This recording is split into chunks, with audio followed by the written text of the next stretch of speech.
शेतकरी मित्रांनो नमस्कार. तुम्ही पाहताय ग्रेट महाराष्ट्र मंडळी. तुमचं सर्वप्रथम चॅनलमध्ये आपलं स्वागत.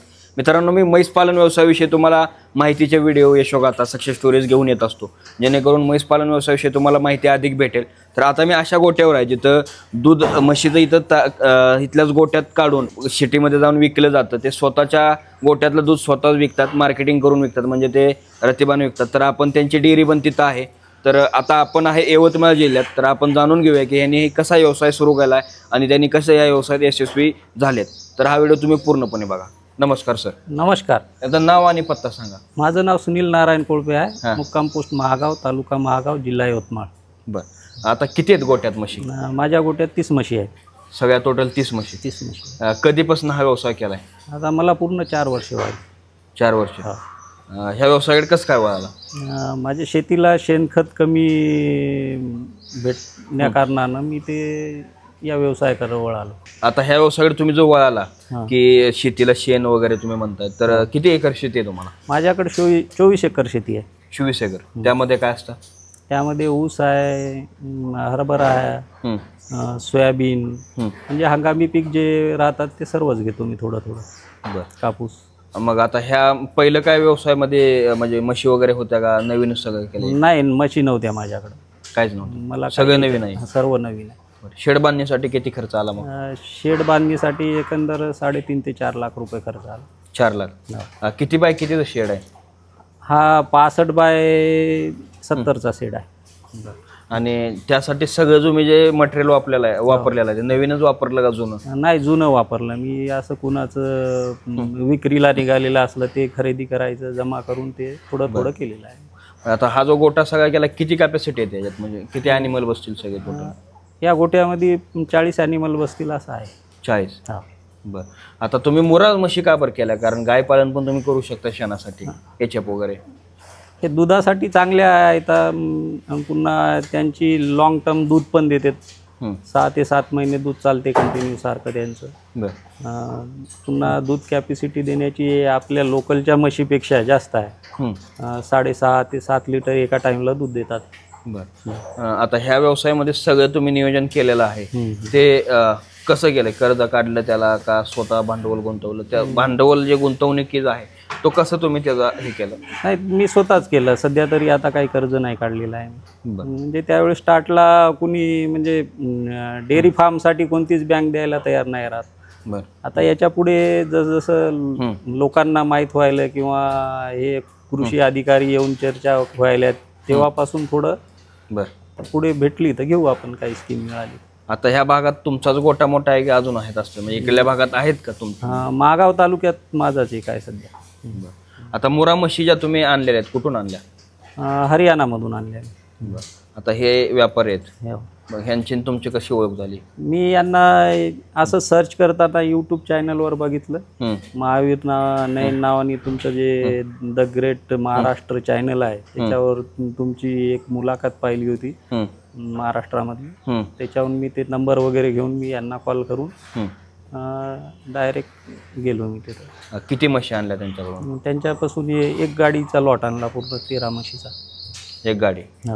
महावीर जी, इनका और तुम्हारा कैसा कांटेक्ट हुआ था? सर जी मेरा और इसका आपके चैनल के माध्यम से हुआ सर जी. आपके चैनल को देख के सर ने मेरे पास फोन किया और फिर उधर आए बेचने के लिए. उससे पहले भी हिसार से लेके गए थे शायद. हाँ, हिसार से लाया था. उसके बाद जींद में आए. एक लॉट हिसार से लाया था मैंने. 5 पैसे सर गए तो ये बता दे कैसा व्यवहार लगा कैसा नहीं, वो मालूम है. शिंदे साहब जी है. तुम्ही पण गेलता यांच्यासोबत? हा, नमस्कार.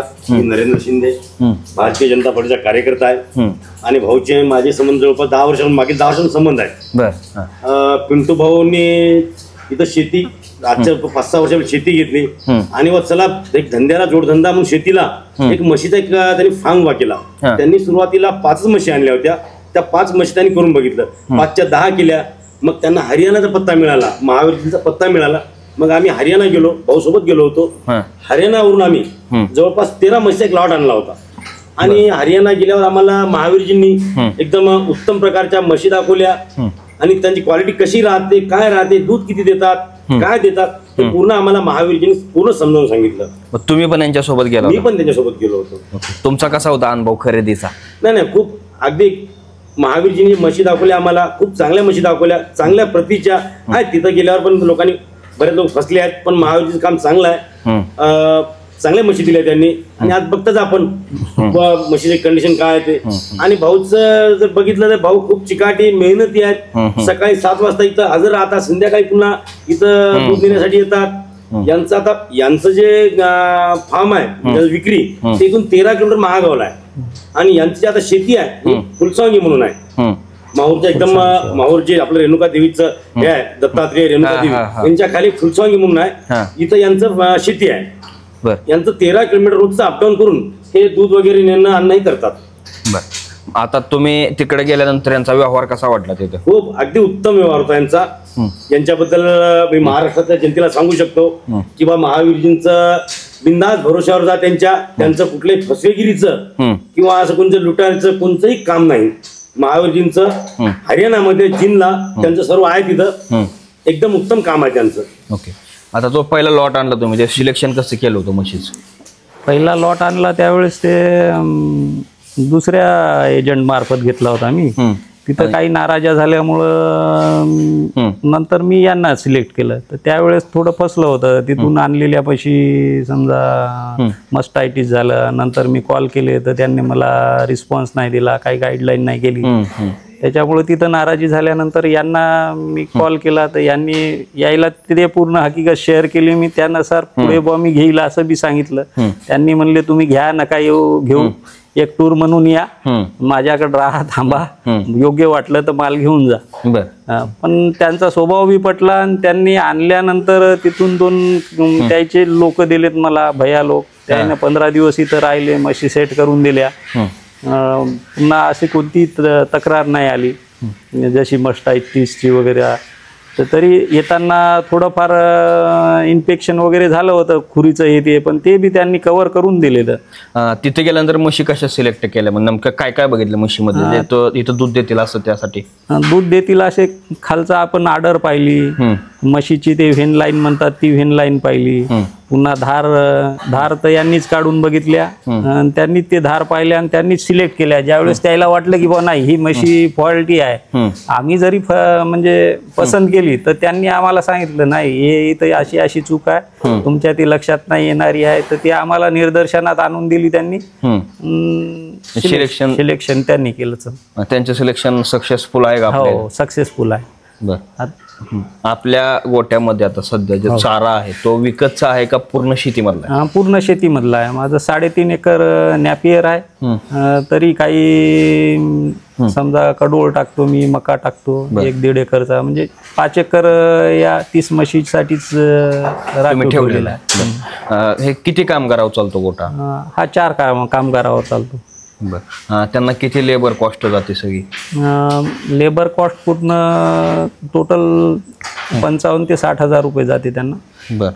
13 जे भैया लोक आहेत त्याला 1300 रुपये म्हशीप्रमाणे 30 म्हशीचा हे आहे. बाकी चाऱ्यावाला आहे त्याला वेगळं जाते. चाऱ्यामध्ये काय काय असतं? चाऱ्यामध्ये नॅपियर आहे, मका आहे, पुन्हा ते रेड नॅपियर म्हणतो आपण, ते रेड नॅपियर पण आहे. सुका चारा, ओला चारा असा TMR बनवतो आम्ही. त्याच्यात मिनरल मिक्सचर टाकतो. कॅल्शियम पण जे दुधाच्या म्हशी आहेत त्यांना कॅल्शियम पण देतो. आता तुमच्या डेअरीचं नाव हेल्थ ठेवलेलं आहे, त्याचा काय अर्थ आहे की हे कसं काय आयडिया आली आणि हेच का नाव ठेवलं? हेल्थ म्हणजे आता जसं दुधामध्ये आधी तुम्ही पण पाहता दुधात सारस भेसळ आहे. बरोबर. आणि रक्षा माझ्या मुलीचं नाव आहे. तर मला एक कल्पना सुचली की बा हे जर आपण हेडिंग ठेवलं किंवा हे नाव ठेवलं हेल्थ रक्षा, म्हणजे कस्टमरची आपण आरोग्य जोपासायलो असं.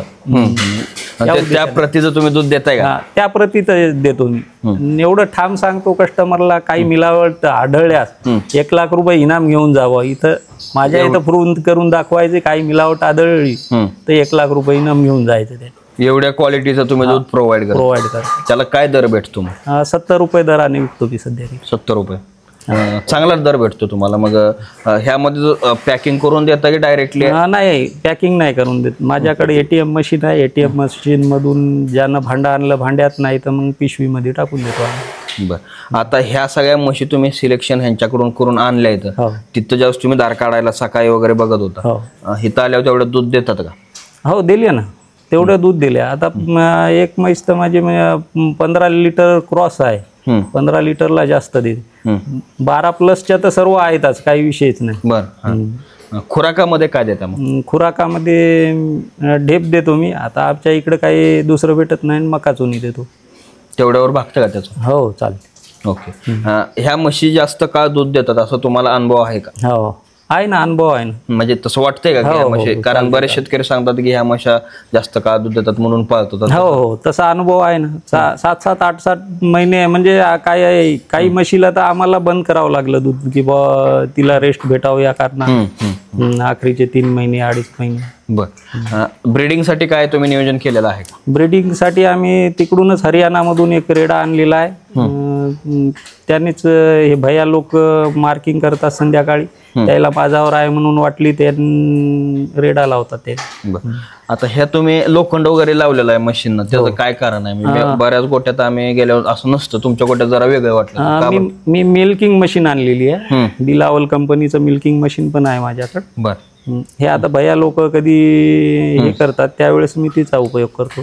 बरोबर. जातात त्यावेळेस तुम्ही मिल्किंग, तशा म्हशी देतात का दार मिल्किंग? देतात. काय प्रॉब्लेम येत नाही? काय प्रॉब्लेम. तर साधारणपणे यातनं तुम्हाला किती उत्पन्न भेटतं? मला 70,000 ते 75,000 निव्वळ नफा राहतो महिन्याला. किती म्हशी मागं? 30 म्हशी मागं. बरं. आता बरेच लोक म्हणतात की हा व्यवसाय परवडत नाही, म्हशी गाप जात नाहीत, तर तसा काय तुमचा म्हणणं आहे का? तसं काय तुम्हाला? तसं तर मला काही आढळलं नाही. ज्याच्या म्हणजे माझा एक अनुभव, ज्याच्या गोठ्यामध्ये रेडा अवेलेबल आहे तर ती हिटमध्ये आल्यानंतर ती जर भरवली तर काही प्रश्नच नाही येत. दुसऱ्या किंवा तिसऱ्या माझ्यात आम्ही लावूनच देतो. आम्ही दूध कमी होईल याचं वाट बघत नाही. आणि आता माझी सायकल रुटीन मध्ये चालू झाली. मला बाहेरचा आता या 2 वर्षात घ्यायची कामच नाही पडले म्हशी. हे गोठा तुम्ही बांधला, त्याचं स्ट्रक्चर कसं आमच्या व्ह्यूअर्सला सांगू शकता, ज्यांना कुणाला बांधायचं असेल त्यांना? कसं बांधलंय नेमकं, त्याचं काय नियोजन आहे? आता हे हेड टू हेड गोठा आहे. म्हशीच्या म्हणजे गव्हाणीच्या त्या बाजूला 11 फूट जागा सोडलेली आहे. निकडल्या बाजूला मधात वैरण वगैरे टाकायसाठी म्हणून जागाच ठेवलेली आहे आपण, जेणेकरून भैयाला किंवा लेडीज असेल तिला फटकारा लागू नाही समोरून ते अंगावर येऊन. आणि लहान रेड्यांना बांधाय कुठं ठेवलं? लहान रेड्यांना बांधायला वेगळं आम्ही कंपार्टमेंट केलेलं आहे, त्याच्यात मुक्त सोडतो आम्ही त्याला. चारा कुट्टी करून देता की कसं? कुट्टी करून देता. म्हणजे ट्रॅक्टरवरची कुट्टी मशीन आहे माझ्याकडे. त्याच्या 15 मिनिटात मी 30 म्हशीचा चारा एकदम बारीक कुट्टी करते. आता कामाचं स्वरूप कसं असतं सकाळपासून ते संध्याकाळ? दारा काढता किती वाजता? कामाचं स्वरूप आता हे भैया लोक सकाळी 2:30ला उठतात. मी एक वेळेस उठून पाहतो कॅमेऱ्यामध्ये उठले की नाही ते. आजवर तर म्हणजे कॉल लावायची काही गरजच नाही पडली. ते मनानं त्याचं जे ठरलेलं आहे त्याप्रमाणे 2:30ला उठून त्याला पहिले खायला वैरण वगैरे टाकतात. मग नंतर गोबर शेण काढतात आणि दूध काढणं चालू होते. 6:30 वाजेपर्यंत दूध काढणं होते. 6:30ला एक मुलगा आहे तो दूध घेऊन माझ्या डेअरीला पोहोचती करतो. म्हणजे हिथून दूध आपल्या डेअरीकडे सकाळी संध्याकाळी? सकाळ संध्याकाळ दोन्ही टाइम येतं. ओके. आता तिथं किती विक्री होते आणि दुसरीकडे तुम्ही दूध अजून घेऊन विकताय का? आता माझं 160 लिटर दोन्ही टाइमचं माझं स्वतःचं दूध आहे. बाकी 250 पावणे 300 लिटर बाहेरचं घेतो मी. त्याचे बाय प्रोडक्ट बनवतो. त्याच्यात मी दही, ताक, पनीर, लस्सी, रबडी बासुंदी, पेढा, मावा, खवा, आणखीन बाय प्रोडक्ट तुम्ही सगळेच बनवता जे असतात ते? हो, बाय प्रोडक्ट जेवढे तुमच्याकडे आहेत. आता ह्यांच्याकडून तुम्ही म्हशी आणल्या तर शेतकऱ्यांना रेकमेंड कराल का घेण्यासाठी? हो ना, करील ना. ज्यांना इच्छा आहे त्यांनी म्हणजे मी स्वतः रेकमेंड करील की बॉय त्यांनी जाऊन यायच्यापासून खरेदी करावं. चांगला तसा अनुभव आहे? चांगला अनुभव म्हणजे फसवेगिरी कुठलीही नाही, पैशाबद्दल तगादा नाही. तर पहिले मी गेलो तिथं मग आधी पेमेंट करा, काहीतरी ऍडव्हान्स प्रत्येक म्हशीवर द्यायला लावणं, तर हा प्रकार आमच्यासोबत याने घडलाच नाही. याने स्वतःच्या क्रेडिटवर म्हशी जमा केल्या, नंतर आम्ही दुसऱ्या दिवशी पेमेंट यायला ऑनलाईन केलं. महावीर जी अभी क्या बोलेंगे? सर जी, मैं अपने शेतकरी बंधु को यही शिक्षा देना चाहता हूँ कि हमारे जो हरियाणा किसानों खेती के साथ पशुपालन का काम करते हैं और तभी सक्सेस है, और खेती के साथ पशुपालन का काम करो तो हर बंदा सक्सेस रहेगा, क्योंकि दोनों अटैच है. खेती और पशुपालन एक ही जॉइंट है दोनों का. ओके और खेती के साथ पशुपालन ब्रीडिंग का काम साथ में करना चाहिए, मेरे किसान को ये सलाह देता हूं. ओके. तर तुम्ही शेवटचं काय सांगाल शेतकऱ्यांना? संदेश काय द्याल? तरुणांना तर काय द्याल की हा व्यवसाय विषय? हा व्यवसाय खूप मेहनतीचा असल्यामुळं का तरुण वर्ग याच्याकडे वळायला टाळत आहे. पण आता बाहेर कुठंतरी जॉब तर करणंच आहे, तर आपणच आपले मालक म्हणून जर केलं, आता मी तर पूर्ण मॅनेजमेंट म्हणजे मी स्वतः काही नाही करत, करूनच घेतो, तरी पण मी प्रॉफिटमध्ये आहे. आणि जर त्या होतकरू व्यक्तीनं जर केलं तर त्याला भरपूर काय मिळू शकते याच्यात. स्वतः केलं? हा, स्वतः केलं तर स्वतः करावं लागेल त्याला त्याच्यात. बर. तर एकंदरीत तुमचं म्हणणं असं आहे की त्याने स्वतः स्वतः करावं आणि स्वतः लक्ष काळजीपूर्वक केलं तर त्या बेनिफिट आहे. आता तुम्ही इथं गोट्यावर येता वगैरे, तुम्हाला ह्यांचा व्यवसाय बघितला तुम्ही, तर तुम्ही काय संदेश द्याल? परवडतोय यांना? हो, त्यांची मी पहिले सांगितलं की त्यांची मेहनत अति मेहनत आहे. सकाळी येणं, संध्याकाळी येणं, आणि मॅनेजमेंट सर्वात महत्वाचं मॅनेजमेंट राहते. आणि त्यांचं मॅनेजमेंट एकदम बिलकुल ॲक्युरेट, कुठं काय करायचं, कुठं काय नाही. आणि त्यांना कुठं नाही समजलं तर ते 4 लोकांना विचारतात. आता आमच्या एरियात हा व्यक्ती म्हणजे खूप नावाजलेला मोठा व्यक्ती आहे, पण त्यांना असं नाही की मोठे पण आपलं ठीक आहे, आपल्याला कुठं वाटते किंवा आपल्याला नाही समजत, तर ते लहान सहान कार्यकर्त्यांना किंवा शेतकऱ्यांना विचारतात की आपण काय करायला पाहिजे, काय नाही. त्यांच्यामुळे ते सक्सेस आहेत ते. बरोबर आहे. म्हणजे त्यांनी नॉलेज घ्यायची त्यांची क्षमता जास्त आहे. जास्त आहे, आणि तशी लोकांनी पण घेतली पाहिजे, लोकांनी घेतली पाहिजे. जेणेकरून ज्यांना कोणाला करायचं असेल त्यांनी आहेत ना आजूबाजू, त्यांनी यायला पाहिजे, भाऊला विचारायला पाहिजे. भाऊ सांगतात, पूर्ण मार्गदर्शन करतात. कुठं जायचं पण मशीन त्यांचं एवढं आहे की कुणी जर काय तयार बाहेर गावी जातात ते घेऊन जाण्यासारखे आहेत ते. बरोबर, उदार नेतृत्व आहे थोडक्यात म्हणलं तर. ओके. तर शेतकरी मित्रांनो, तुम्हाला हा व्हिडिओ कसा वाटला ते कमेंटमध्ये नक्की कळवा, आणि आपल्या चॅनलवर तुम्ही नवीन असा चॅनल सबस्क्राईब करा. धन्यवाद. धन्यवाद.